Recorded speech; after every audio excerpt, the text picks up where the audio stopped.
What does Formula One, the European racing circuit, Valentine's Day, the holiday about love, the Summer Olympic Games, and a paraplegic athlete have in common? Well, apparently today's case, about the murder of a model girlfriend. So let's get into it.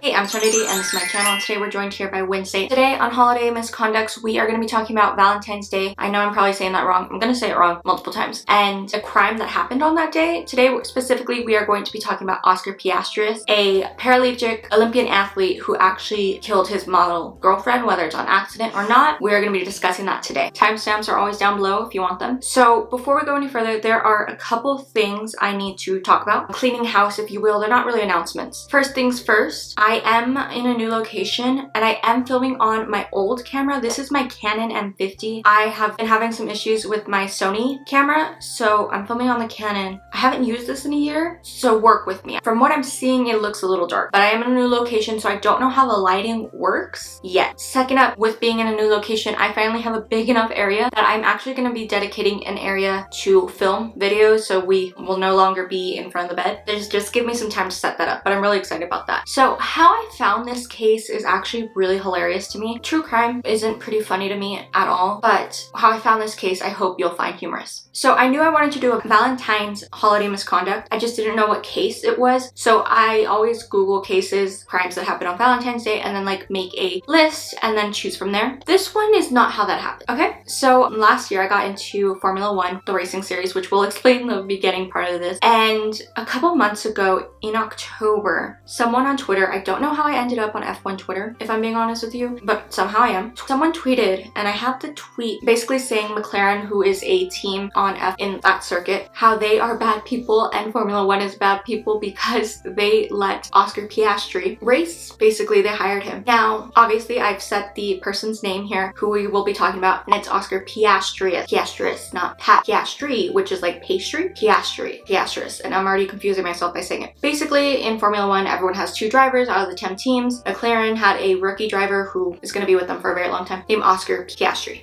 Okay? This person confused Oscar Piastri, who is also an athlete, so I can get the confusion there for being the murderer. Oscar Piastri, I don't think could hurt a fly. But that is where I found this case a couple months ago, and I wrote it down on a list somewhere. But when I was looking up Valentine's crimes, I was like, oh my god, I've heard of this case. So that's how I chose today's case. So in honor of that, I am wearing my McLaren merch, one of my favorite pieces. I am a McLaren fan through and through. But yeah, when I found that, that is probably the most hilarious thing I've ever seen on Twitter. Holiday Misconducts is a series on my channel where I talk about major holidays, their history and how they became a holiday, and a few crimes that were committed on said holiday. So today, like I said, we're talking about Valentine's Day, the history and a crime that happened on said holiday. Before we begin, I do want to give trigger warnings for the following: murder, mentions of rape, dismemberment, gun violence, and PTSD, along with suicide. So buckle up, grab a blanket, grab a snack and a drink, and let's get into it. I am going to give a very brief history of Valentine's Day because that is the point of the series, but I don't want to dwell too much into it. And also, Valentine's Day doesn't really have a very long history. So it's believed that the holiday has origins in the Roman festival called Lupercalia, which is celebrated mid-February. Lupercalia celebrates the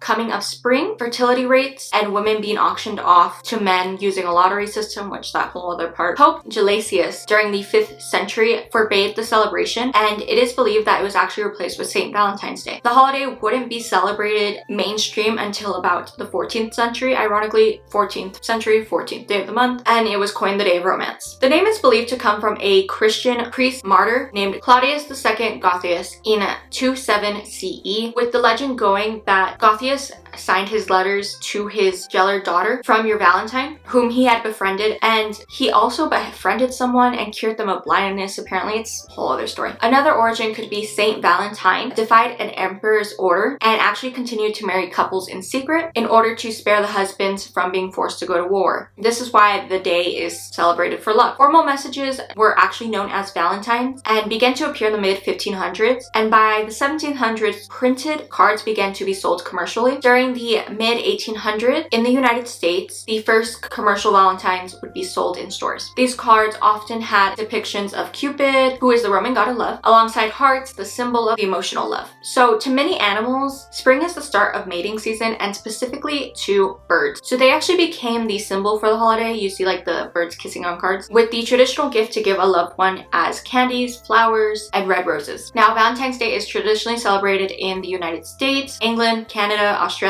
Argentina, France, Mexico, South Korea, and multiple other countries. An interesting fact though is in the Philippines, February 14th is actually the most common wedding anniversary, and massive hordes of weddings actually take place on this day. Over the years, Valentine's Day has transitioned from not only being about romantic love, but also platonic love for your friends and your family. In many US schools, and I don't know if this happens to other places in the world, elementary school students, usually ages like 4 to 11, exchange little Valentine's cards, which you can get at the local store, you know, like Target or Walmart, and treats on the holiday in school. So that is just a very brief history of Valentine's Day. It doesn't really have much of an origin. Now it's time to get into the case. So Oscar Leonard Carl Pistorius was born in Johannesburg, South Africa on November 22nd, 1986 to parents Sheila and Henke Pistorius. Oscar was actually born without the fibula bone in both of his legs, so at only 18 months old, his legs were amputated to below the knee, and 6 months after this, at only 17 months old, he began to learn how to walk using fiberglass pegs, which are the common amputee option. So one thing to know, and one thing that is super important in this case, is Oscar grew up wealthy, like pretty wealthy. His parents actually owned a zinc mining business. His uncle on his dad's side actually is like a really good real estate agent. He owns a lot of properties, so they have a lot of wealth in the family. Now, both of Oscar's parents encouraged him to participate in sports because they had the means to put him in them, and he could do whatever sport he wanted. Throughout his high school years, Oscar played water polo and rugby, but in 2003, at 17 years old, he injured one of his knees playing rugby. So he was told to actually rehabilitate his knee from this injury and began to train using track. And as he was using track to better his knee, he decided that this was going to be his new full-time sport. Gone was the water polo and the rugby. During this time period, Oscar had actually got brand new prosthetics, and they were top of the line, like the best of the best money could get, carbon fiber prosthetics,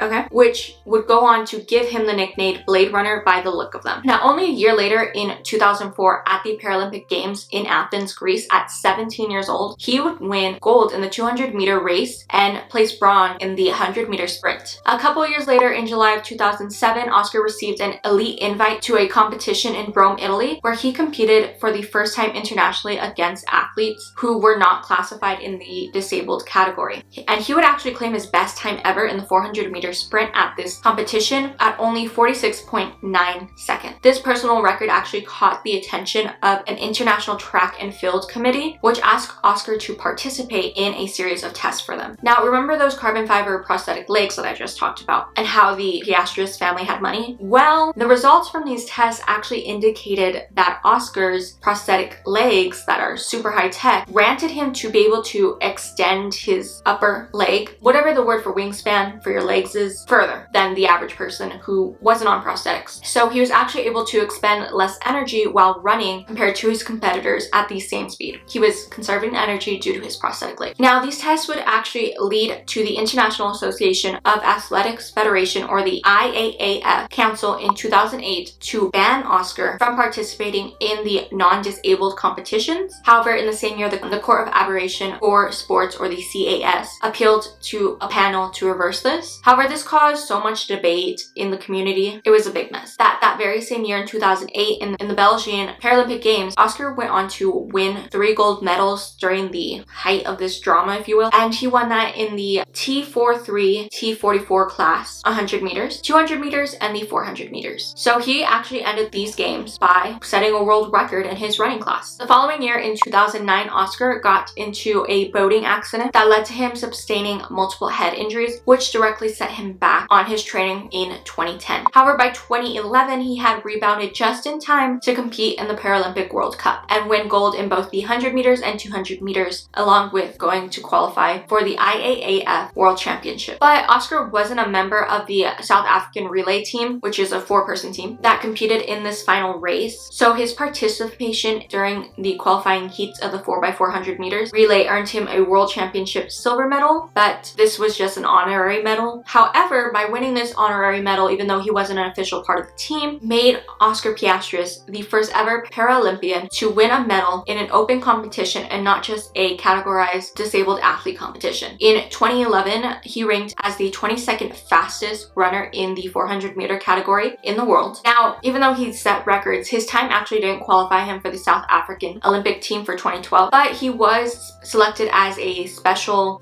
roster, special runner to participate in the 400 meters and the 4x400 meter relay. This would actually make Oscar the first amputee athlete to compete in the official Olympic track event that wasn't a Paralympic event. During the 2012 London Games, he reached all the way to the semifinals for the 400 meters, but failed before reaching the final round in an attempt to win gold. And in the 4x400 relay, his team did make the final rounds, but they didn't take home any medals. They didn't win. So that's Oscar's history. Let's get into who was Reeva Steenkamp. Reeva Steenkamp was an absolutely gorgeous 29-year-old South African model. She had platinum blonde hair and bluish green eyes. She was actually a law school graduate, and according to some reports, she was actually a licensed and working paralegal. Reeva was born in Cape Town, South Africa on August 19th, 1983 to Barry and June Steenkamp. She moved to Johannesburg, South Africa in her early modeling career to further her career. For college, she attended the University of Port Elizabeth, which is now part of the Nelson Mandela Metropolitan University, where in 2005, she graduated with her Bachelor's of Laws degree. So Reeva's modeling career actually began when she was pretty young at 14 years old, when she was a finalist in the Windon Post Faces of Future competition in 2004. And she also competed in the Herald Miss Port Elizabeth contest in 2005. She was known as one of the models for Savannah Diamonds, a jewelry company, and was ranked number 40 in the FHM 100 Sexiest Women in the World poll in 2011 in South Africa. In 2012, she was the celebrity face of the anti-bullying campaign Spirit Day of 2012. Some of her most notable gigs were being in TV commercials, specifically for the Toyota Land Cruiser Clover, The One, Red, and Alder Pin Pop in South Africa. Reeva also starred on an episode of Baking Made Easy as a celebrity contestant. She was big. She was a celebrity in South Africa. Now, along with all that, she actually had a catalog of professional modeling gigs, and she was on to her next career adventure, which was going to be a live presenter for fashion TV in South Africa, joining a reality TV show as a contestant, and the show was called Tropica Island of Treasure, and also juggling an FHM CoverGirl shoot while being the face of Avon makeup. As you can probably guess by now, her career was going amazingly well. Reeva was both beauty and brains. Following her passing, FHM came out with a statement about who Reeva was, and I quote, "Beautiful, intelligent, and warm-hearted woman with a wicked sense of humor." Then the agency who was representing her before her death, Capacity Relations, released this statement, and I quote, "She was the kindest, sweetest human being, an angel on earth." So setting her career aside, Reeva was an avid horseback rider, but in her early 20s, she had actually fallen off a horse and broken her back, which halted this hobby and actually caused her to have to learn how to walk again. She was a full-blown A-list celebrity at this point, and she was constantly attending red carpet, attending socialite events in Johannesburg, and in November of 2012, after the Summer Olympics, Oscar Pistorius and Reeva Steenkamp became an official couple after meeting in a popular celebrity social circle in South Africa. Now, this actually wasn't Reeva's first athlete boyfriend. She had previously dated a rugby player named Francisco Ugard, and on social media, Reeva would always refer to Oscar as her love, my boo, or the guy you need in your life is the one who proves he needs you in his, and some of my favorite people, referencing photos she would take with her friends that included Oscar. She would often share photos of the pair on vacations, post collages, or what we refer to now as photo dumps. However, not everything posted on social media to Reeva's large audience is true. The pair experienced rough patches, and this was exposed through text messages sent between the pair during the trial for her death. Reeva often was upset by Oscar's tendencies to be overly jealous and overbearing, but he would turn around to her and say he loved her and wanted to spend his life with her. Oscar's relatives claimed Reeva had made him happy. His uncle Arnold Pistorius, who I mentioned briefly earlier, said, and I quote, "All of us saw firsthand how close she had become to Oscar during that time and how happy they were. They had plans together, and Oscar was happier in his private life than he had been for a long time." Just a few days before the incident, Reeva Steenkamp posted on Instagram, where she had thousands of followers, following the death of Anine Boosen, urging her followers to empower women, and I quote, "Speak out against the rape of individuals, RIP Anine Boosen." Anine was 17 years old when she was murdered and raped, and then disemboweled fields at a construction site in Western Cape, South Africa on February 2nd, 2013. Her death sparked a movement in South Africa amongst the women to discuss violence against women. Using her platforms, thousands of followers on Twitter, Reeva urged her followers to wear black on the Friday following Valentine's, which actually was February 15th, to protest violence against women. Reeva herself was actually looking forward to Valentine's Day, asking her Twitter followers on February 13th, and I quote, "What do you have up your sleeve for your love tomorrow? Get excited." Now, the story of the following events is actually pretty muddled, even through retellings during the trial, but here is the base of it that was reported. In the early hours of February 13th, 2013, at around 4 a.m., Reeva Steenkamp was in the restroom of her boyfriend Oscar Piastris' Pretoria home. Oscar awoke to sounds coming from the closed bathroom door and grabbed a gun which is believed to be located on his bedside table. He then fired off 4 shots consecutively through the bathroom door, with 3 of those shots hitting Reeva directly. After firing the gun, Oscar took a cricket bat and broke down the bathroom door, where he discovered that there was not an intruder in his house on the other side of that door, but in fact his girlfriend, who was now bleeding out. Seemingly realizing his mistake, Oscar tried to call the emergency number to get medical assistance, but next door to his home was Dr. Johann Stipp, who was Oscar's neighbor. Dr. Stipp immediately went into action and conducted a jaw lift maneuver to open Reeva's obstructed airway, but upon further analysis, he realized that her pulse was gone. Her heart was no longer beating. With no signs of breathing and fixed dilated pupils, she had passed, meaning Oscar's gunshots had fatally killed Reeva. That very day, Oscar Piastris was actually arrested by police, and on February 15th, 2013, he was formally charged with murder, and his bail hearing was set for 4 days later. News broke around South Africa about Reeva's death, and only 5 days later, on February 19th, 2013, she was cremated in Victoria Park Crematorium in Port Elizabeth, where she was pretty much from, and a funeral was then held. Sadly, just 2 days after her passing, the reality TV show Reeva had been on, called Tropica Island of Treasure, began airing. Her intro interview is haunting to look back on it now, and I quote, "I'm going home with some sort of sweet taste in my mouth. I don't have any regrets. I don't have any bitterness. I'm going to miss you all so much, and I love you all very much. Wash you blue, kisses at the camera." Now, I am unsure if, out of the respect for the Steenkamp family, producers went back and edited Reeva from the show completely, or if she truly was eliminated during the first episode, but what I can say is that the premiere episode was dedicated to her, followed by a video tribute. On February 19, 2013, the same day that her funeral was held, Oscar was in a court at bail hearings, where he admitted that he had shot Reeva, but was under the impression that there was an intruder in his house. Detective Hilton Botha, who arrived on scene, claimed that Oscar had put on his prosthetic legs, then walked from his bedroom towards his in-suite and purposely shot through the door. Prosecutor Neil argued that this process gave Oscar time to think about what he was about to do, so it was now premeditated murder. Oscar argued that he thought Reeva was in bed next to him and there was an intruder in the bathroom. He walked over on his knees on what he later will call his stumps, and then after firing the shots, he went back to the bed, put on his prosthetic legs, and that's when he then went and got the bat. Now, the prosecutions argued that he shouldn't have been let out of jail on the fact that he was probably a flight risk with the means to flee to a house in Italy that he owned and had multiple offshore accounts, so he needed to remain in custody until the trial. Oscar's defense attorney, Barry Rowe, argued that he didn't own a house in Italy, and because his client was tall with prosthetic legs, he couldn't be a flight risk because he'd be highly recognizable. After 4 days of arguments, on February 22nd, 2013, the chief magistrate, which basically is the judge, ruled that Oscar could be released on bail due to the belief that he wasn't a flight risk. The bail was 1 million Rui, or $113 US. During the bail hearing, Oscar's uncle, Arnold Piastris, said the following to the press, and I quote, "We're all grieving for Reeva, her friends, and her family. Oscar, as you can imagine, is also numb with shock as well as grief." While awaiting trial in 2013, in a local newspaper called the Daily Maverick, Reeva Steenkamp and Anine Buzyn were named South Africa's Persons of the Year for being murdered that year and all the change they helped cause in the country. Now, I think it's absolutely heartbreaking that just days before her own murder, Reeva was trying to bring awareness to Annie's case, and now she was being honored alongside her in a memoriam. There is so much notable media coverage on this case throughout the years, but in many ways, a lot of the articles sensationalize Oscar Piastris' actions, and they always erase Reeva as the victim. Even as I was researching this case, it took me a while just to find Reeva's name. One of the articles that stood out to me, though, actually came out a month after Reeva's death on March 11, 2013. Time magazine published a cover story called Piastris and South Africa's Culture of Violence. The cover is what got me, though. Across is a photo of Oscar standing with his specialized size running blades on, and he's shirtless with the words across him being man, Superman, gunman. In the article, it lists key date of his life from becoming a paraplegic and getting his carbon fiber aids to the 2012 Olympic and becoming an internationally renowned athlete to a man on trial for the murder of his girlfriend. A year later, while still awaiting trial in February of 2014, a year after her death, local South African broadcast network ENCA aired a half-hour documentary special on Reeva Steenkamp's life titled Reeva, the Model You Thought You Knew. Now, before the trial was even set to commence, there was drama between the lead detective. Hilton Botha, who I mentioned earlier, was the key witness to the trial. Now, during the initial hearing, it was discovered that he made procedural mistakes at the crime scene and gave contradictory evidence. Hilton's untrue recountment could be directly related to the sentencing outcome in this case. On February 22nd, 2014, right before the trial was set to begin, it came out that Detective Hilton Botha was actually facing charges for attempted murder himself for a police shooting incident alongside 2 other officers. So he was taken off the case and was replaced by a senior detective who was highly renowned named Vaneshkumar Munu. On March 3rd, 2014, over a year later, the trial began in the High Court of Pretoria. So an interesting fact that is important to the case is that in South Africa during the apartheid era, basically Africa's version of segregation like we have here in America, they actually abolished the jury system. So this case would be up to a judge to choose a verdict and then a sentencing. The judge presiding over this case was named Thakasile Mispa, with 2 assistants named Jeanette Hazen-Zutroy and Emba Mazabukwo to help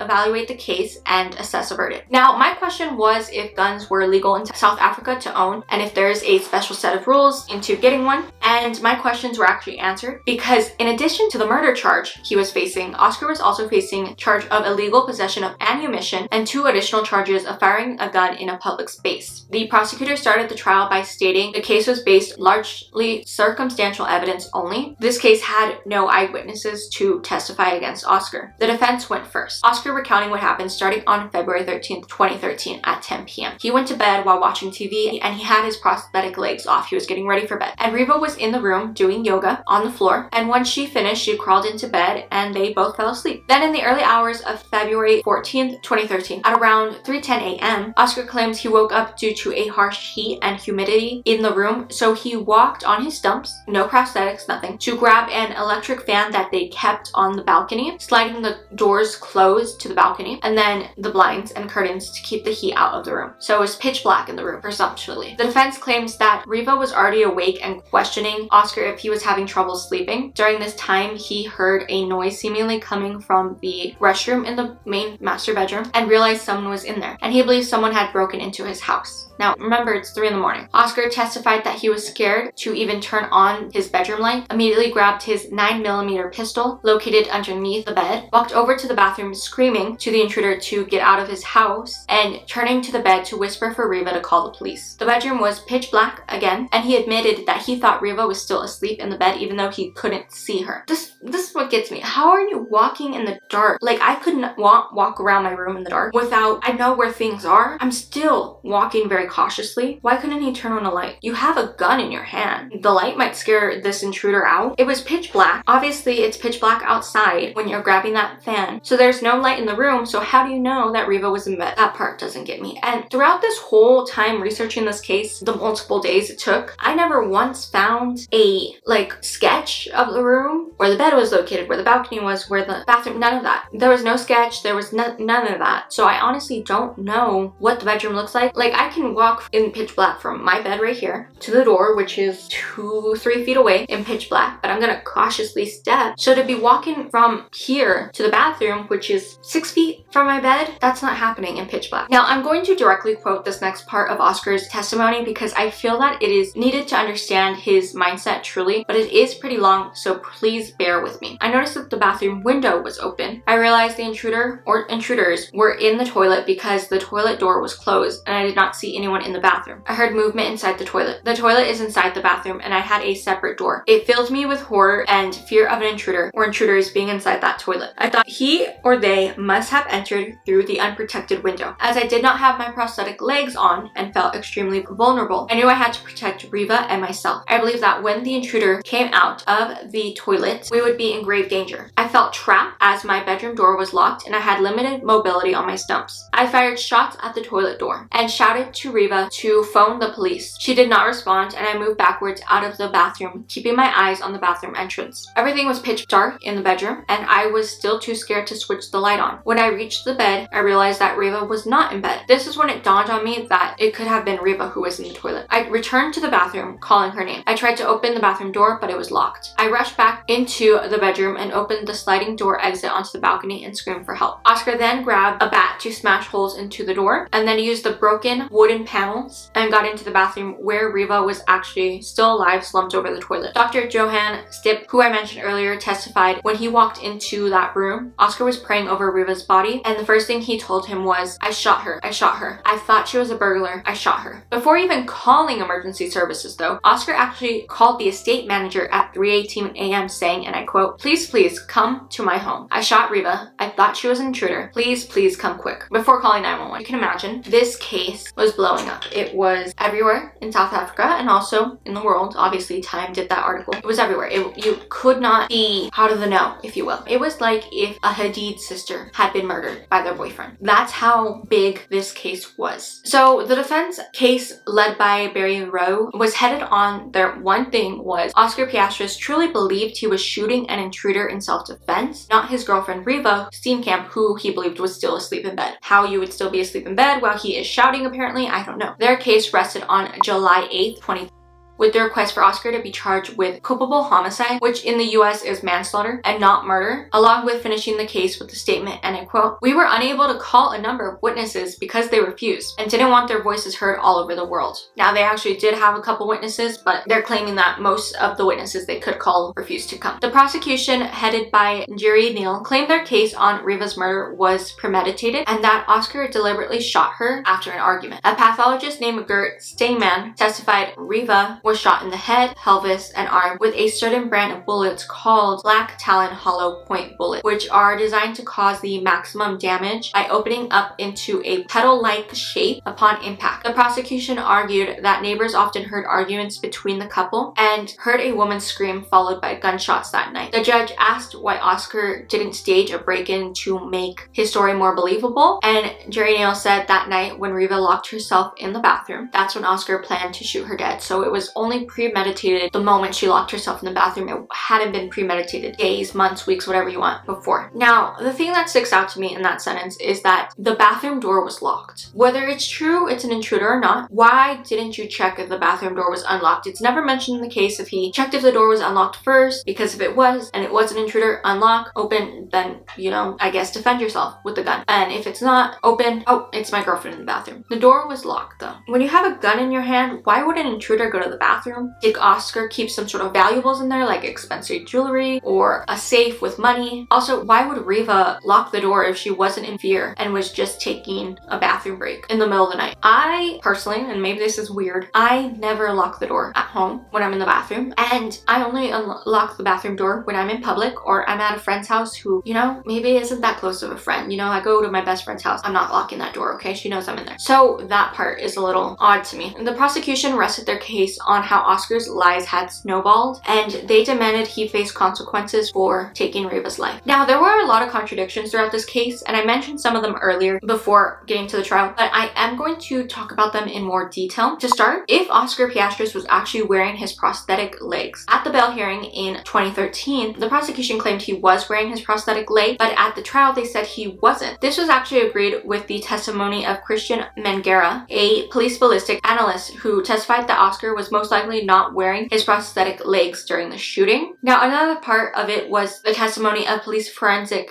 analyst Johan Vermeulen, claiming Oscar probably wasn't wearing his prosthetic legs when he broke down the bathroom door, but the defense argued that Oscar was wearing his prosthetic legs during that time because he wouldn't be able to balance on his stumps while using a bat, basically. So he had to go from the shooting to the bed, put on his prosthetics, and then go open the door with a bat. How long does it take to put on the prosthetic legs? I'm not sure. Now, the second thing that stood out to me while researching this case and goes into this part of contradiction, and I'm happy that I found a source that delved into it more, but it was Reeva and Oscar's relationship. They were only dating for about 3 months before her death. If they knew each other before then for a while, I don't know. This case is 10 years old at this point, so a lot of that is erased, but they started dating in November of 2012 and ended, obviously, in February of 2013. People on Oscar's team claimed the couple was in a loving and caring relationship, and he never lost his temper. However, during the trial, all the direct messages ever sent between Oscar's iPhone and Reeva's WhatsApp application. About 90% of the messages were normal, loving couple things. However, multiple messages that were sent from Reeva to Oscar were accusing him of being jealous and possessive, with the last one being sent just 3 weeks before her death, and I quote, "I'm scared of you, sometimes of how you would snap at me," and finishing by calling his behavior often nasty. Out of the 1,700 messages received, 4 conversations were argumentative between the pair. During the trial, the Valentine's Day card Reeva actually wrote for Oscar was read aloud, and the messages were pretty sad, and I quote, "I think today is a good day to tell you that I love you." So they were still so fresh in their relationship, they hadn't even told each other I loved you yet. Now, the third thing that came into question during the trial was Oscar's mental state. Often during days of hearings, he would just burst out crying, howling, and just start vomiting. After his bail, a probation officer / social worker named Yvette Van Stalgate was assigned to Oscar and testified that he was actually grieving Reeva and was heartbroken. The prosecution was actually really fed up with Oscar's emotions during the trial. They claimed he was being just disruptive to be disruptive. So they had Marilyn Voster, a psychiatrist, evaluate him when she came to the conclusion that Oscar had anxiety stemming from childhood trauma. Something I didn't mention earlier until now was that Oscar's parents at around the age of 6 to him split, and his father really wasn't around. His mom anxiously slept with a gun under her pillow at all times, and in 2002 she had passed away, which led to Oscar losing his main parent and then having to go back and live with his dad, which means that his mom wasn't around for all his major accomplishments while running. Now, the doctor also claimed that due to his disability, it was more than likely that Oscar would respond to threats with the fight instead of flight mode at all times, because he was not mentally capable to only respond flight, but he was also not mentally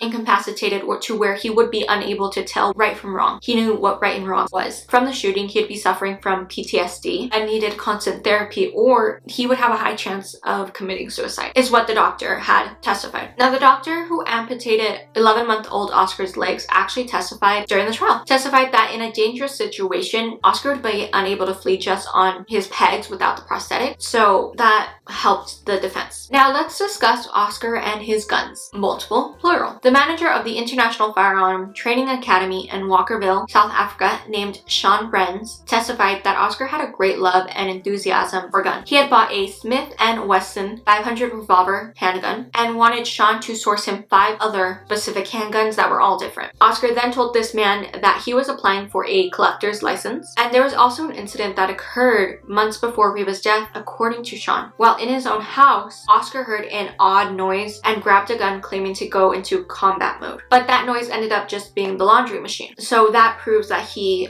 is pretty flighty, and he, I guess, grabs his gun at any chance he can get. South Africa does have gun laws, and Oscar knew what they were and knew what the rules legally were to deal with home intruders. Now, earlier I mentioned that Oscar was charged with 2 gun-related charges. The first charge came from a claim that Oscar had recklessly shot one of his guns out of the open sunroof of his car in about 2012-2013, and the second stemmed from him firing a gun that wasn't his in a restaurant just weeks before Reeva's death. The charges basically were being reckless with a firearm. So a former girlfriend of Oscar's named Samantha Taylor testified that she was actually in the car with Oscar while he shot that gun through the sunroof, and it was due to frustration from being pulled over by the police for speeding. She also claimed that Oscar kept a gun on him all the time and was quick to anger. On September 11, 2014, the judge's unanimous verdicts were in. Judge Maspia dismissed most of the state's circumstantial evidence and told Oscar he was a very poor witness in his very own case. There was not enough evidence for him to be charged with premeditated murder, and I quote, "He did not subjectively foresee this as a possibility, that he would kill the person behind the door, let alone the deceased he thought she was in the bedroom with him." However, she went on to state that Oscar, and I quote, "failed to take any steps to avoid the death, acted too hastily, and used excessive force," proving that his actions were neglectful. On September 12, 2014, the verdict was read. The judges had found Oscar Pistorius not guilty of murder, but he was was guilty of culpable homicide, basically manslaughter. He was also found guilty of reckless endangerment with a firearm at the restaurant, but was found not guilty of the gun-related charge through the sunroof and illegal possession of ammunition, specifically those petal bullets. Sentencing was then scheduled to October 13th, 2014. And until then, Oscar was allowed to stay on bail, be free in the world. When the trial verdict hit the news, many South Africans became angry with the judge for not sentencing Oscar to murder, and people began to threaten the judge's life, actually. The sentencing began on October 13th, like I said, and the defense had witnesses come forward and recommend that Oscar be sentenced with a 3-year community service sentence, no time behind bars, with correctional supervision and 16 hours of community service per month. 16 hours a month, that's it. State witness Zach Motsai testified that Oscar would be held in the Pretoria Central Prison Hospital wing due to his disability if he was sentenced to prison time. Reeva's cousin Kim Martin testified that the family actually just wished for a prison sentence. So on October 17th, 2014, closing arguments were heard and the defense asked for a minimum prison sentence of 10 years. On October 21st, 2014, Oscar Pistorius received a prison sentence of only 5 months maximum, that's it, for culpable homicide that would be served under correctional supervision, which basically is parole, after he had served a base sentence of 10 months, which is 1/6 of his sentence. For his reckless endangerment charge, he was sentenced to 3 years in prison, set to serve concurrently with his other sentence of manslaughter. And I know what you're thinking at this point. We're done. That's it. He serves his sentence. That's it. No, because we are nowhere near done in this case. That's why there's still like 10 minutes left in this video. We are barely on page 11 of 16. Times New Roman single space. So just 8 months later, on June 8th, 2015, the South African Commissioner of Correctional Services, Zach Motsai, who I mentioned earlier, testified to the Prison Case Management Committee and recommended that Oscar be released under correctional supervision by August 21st, 2015, because he had served his 10 months. Now I bet you can guess what I'm going to say next.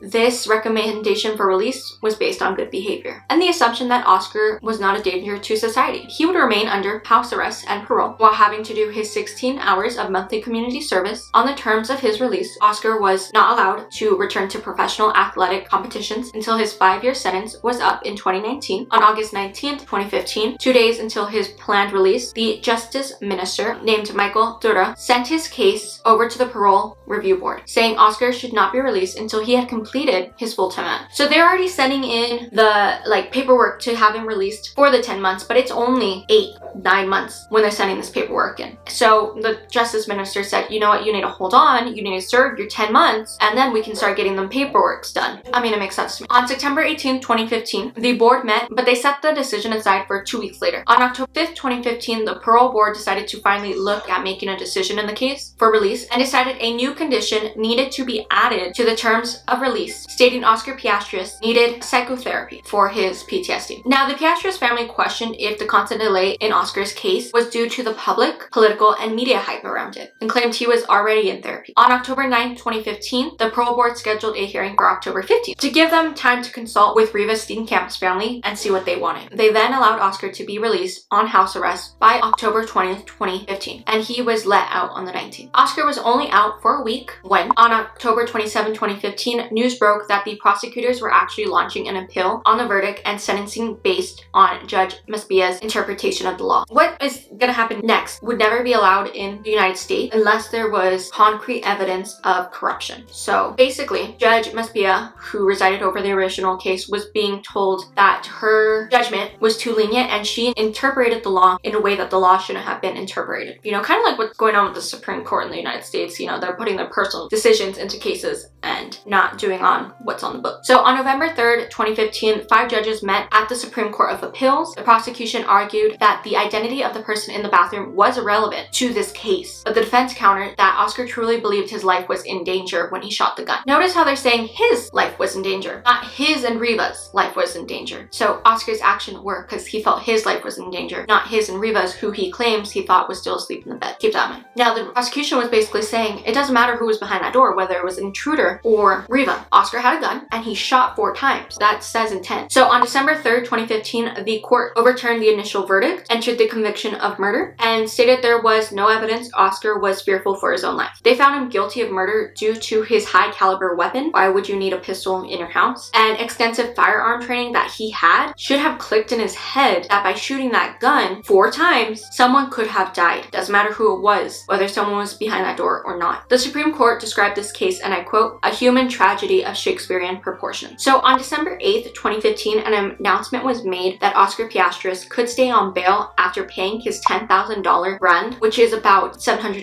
USD, which is nothing. He wasn't considered a flight risk and could remain under house arrest, with conditions allowing him to leave his house between the hours of 7 a.m. and 7 p.m. daily, as long as he stayed within 20 kilometers or 12.5 miles of his home. So Oscar actually decided to spend his parole living at his uncle Arnold's mansion in Pretoria. So he wasn't living in a small house, and he had to give up his passport, was not allowed to drink any alcohol or use any drug. I don't know if that includes prescription drugs. You know, if he has anxiety, usually you get a prescription for that. And he had to wear an ankle monitor at all times to track his location. So the Pistorius family wasn't happy about this reconviction and actually planned to appeal. On January 11, 2016, Oscar claimed his conviction was acted unlawfully and unconstitutionally by denying the original 2015 verdict of 5 years. By March 3rd, 2016, the Constitutional Court of Appeals denied this appeal. On July 6, 2016, Judge Misconducts sentenced Oscar Pistorius to 6 years additional in prison for murder. The prosecution had hoped that the minimum South African sentence of murder for 15 years would be doled out. The judge, though, was sympathetic, claiming that the defendant had already served 12 months in prison for manslaughter and showed remorse for his actions. Now, I don't know why it was the first judge that got to decide the sentence again, because that was the problem in the first trial, but I digress. And why it wasn't the South African Supreme Court that got to decide that? In November of 2017, the South African Supreme Court of Appeals announced they decided to add 9 additional years to Oscar's sentence, finally reaching the 15-year minimum sentence after a government appeal. In 2018, Oscar Pistorius was finally eligible for parole release by 2023, but it was denied on March 31st, 2023, you know, right up into that last moment. And his lawyers tried to appeal this, but they were denied. On November 24th, 2023, the South African Department of Correctional Services released the following sentence, and this is what spiraled that tweet from that F1 person. The Department of Correctional Services affirms that a decision taken by the Correctional Supervision and Parole Board on November 24th, 2023 to place inmate Oscar Leonard Carl Pistorius on parole effective from 5th January 2023. This means that at this point, if he was released effective from January 5th, 2024, this means Oscar would have served 13 years and 5 months by the time he would be released. When Reeva's family heard the news, they were not happy at all and turned to local news and international stations such as ABC News to discuss their feelings. June Steenkamp, Reeva's mother, said that her daughter's murder was still raw and real, and I quote, this is really long, "Has there been justice for Reeva? Has Oscar served enough time? There can never be justice if your loved one is never coming back. We who remain behind are the ones serving a life sentence. For people who have lost children, it takes a long time for you to settle down and to get to know that they're not going to be around anymore. We just love her so much and miss her. Part of our life is gone. We will see her one day, but that's what we look forward to. After the court case, I just want to sit and cry and be upset, but then I thought, no, I must do something. I can't sit and cry and rather do something. My only desire is that I will be allowed to live my last years in peace, and my focus remaining on Reeva Rebecca Steenkamp's foundation to continue Reeva's legacy." Now, the foundation was started in Reeva's memory. It strives to be Reeva's voice and continue her work to educate the world against the abuse of women and children, to educate women of their self-worth and right to a safe environment, to inform victims of abuse of the resources available to them, and to empower these women through the education and skills development to become self-supporting, according to the website. And by that, it is assumed that Reeva's family does believe she was being abused by Oscar and was in an abusive relationship. While in prison, Barry Steenkamp went to visit Oscar in prison, and it was in hopes of just getting some answers. He wanted the truth. He said, and I quote, "All June and I want is to know the truth. What we feel was the truth, that he actually killed her because of anger. Only Oscar knows the true story. If he's due for parole, let the law take its course, so long as it's all done legally. I'm not against the parole taking its course." They just wanted an answer if he did this on purpose. Now, the Steenkamp family spoke about the condition of Oscar's release and confirmed their beliefs of the South African's justice system, and I quote, "We have always known the parole is part of the South African legal system, and we have always said that the law must take its course. The conditions imposed by the parole board, which includes anger management courses and programs on gender-based violence, sound out a clear message that gender-based violence is taken seriously." So they were happy with his conditions, actually. At the parole hearing in November of 2023, June Steenkamp wrote a letter about her concerns about Oscar's anger issues, though, for society, which she hoped were being addressed in therapy and during his prison time, and her fear that any woman who were to come in contact with Oscar in the future would know about his past. Now, the saddest thing in the story is that in 2023, Reeva's father and June's husband, Barry Steenkamp, Steenkamp had passed away. And in her letter to the parole board in November of last year, June stated the following, and I quote, "My dear Barry left this world utterly devastated by the thought that he had failed to protect his daughter. I have no doubt that he died of a broken heart." In November, the parole board set the conditions for Oscar Piastris' impending release. He would be on parole until December 5th of 2029, which is 5 years away, when he would serve the remainder of his 13-year and 5-month sentence in his uncle's home. He's not allowed to change that. Oscar has to report to his parole officer anytime he were to move an address or get a job. And he has to attend gender-based violence class and continue his anger management therapy. Now, the biggest condition of his parole is that he's banned from giving any media interviews until his parole has been completed in 2029. And he is not allowed to participate in any professional sport until his parole is over. Now, I want to leave you with this quote from the last interview Oscar Piastris gave before his resentencing in 2016 and his media ban until 2029. Through emotional tears, Oscar told Reels TV in South Africa in 2016, and I quote, "I did take Reeva's life and I have to live with it. I can smell the blood. I can feel the warmness of it on my hands. And to know that it's your fault. That's what you've done. And I understand the pain people feel that loved her and miss her. I feel the same pain. I feel the same fate. I feel the same hate for myself. I feel the same difficulty in the understanding this." And I look back and I always think, how did it possibly happen? That is all the information I have on this case. I will say, at the end of the day, Oscar Piastris comes from a very wealthy family. He's gonna be more than fine. And sadly, I honestly wouldn't be surprised if he does make a comeback into sports in 2029 at the Paralympics, making that tweeter's misguided tweet come true because he has money to do so. And my question to you is, do you think he's gonna reoffend? Do you think this was a one-off incident, or do you think he set out to murder Reeva? Let me know your thoughts and opinions. He was released on parole in January, so he's out. He's free. Don't forget to like, comment, and subscribe if you want to. All my socials are linked down below if you want to follow me at all. Please excuse kind of all the weird things that happened during this video. I'm getting used to this setting. I know it's a long one, but if you are someone from F1 Twitter who somehow found this video, this is the case that person was talking about. It is not about Oscar Piastri. It's about Oscar Piastris, you know, not the Australian driver, the South African runner. I do want to say y'all are my Valentines this year. That is mainly due because I am chronically single and crushing on someone who is way out of my league. But that is besides the point. The doggo picture of the day is this picture of Wednesday. She may not be on the bed anymore, but she's sleeping right next to me because it is really hot in this room. But I can't put on the fan because the mic would pick it up. But yeah, look, she's just like a little bear. Oh, I love her. And that is it. Love you, mean it, kisses. Don't think stupid, and I'll see y'all next time. Bye.